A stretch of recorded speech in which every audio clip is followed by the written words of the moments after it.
Breaking news! May kumakalat na bagong sakit! Ha? May bagong sakit na naman? Ano to? COVID 2.0? Kumalma ka, Nay! Hindi daw yan nakakamatay! Ay, buti na lang hindi nakakamatay. Oh, bakit di ka ba nagugas ng plato? Mamaya na lang po, Nay. Tinatamad pa ako. Tatamad-tamad ka? Darling, oh! Hoy, ikaw! Sumunod ka sa nanay mo, ah! Eto na nga!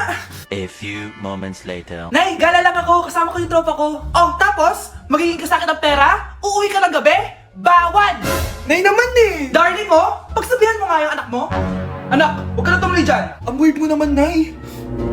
Anak, hindi ko gusto yung jowa mo. Hiwalayin mo na yun. Nay, ano ba yan? Lahat na lang, pati yung girlfriend ko. Sumasagot ka na ngayon. Ang weird mo na. Siguro, ikaw yung nakakuha ng kumakalat na sakit ngayon. Sakit sa pag-iisip.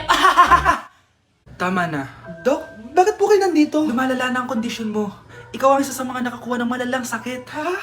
Hindi ko maintindihan. Nay, palagi mo kinakausap si tatay. Oh, ano naman? Patay na siya. Palagi mo binabanggit si tatay, pero ang totoo, wala ka naman talagang kausap. Sumama ka sa akin, para tuluyan ka ng gumaling. Mahal kita, Nay! Ikaw na lang yung meron ako. Sorry, anak. Mahal din kita.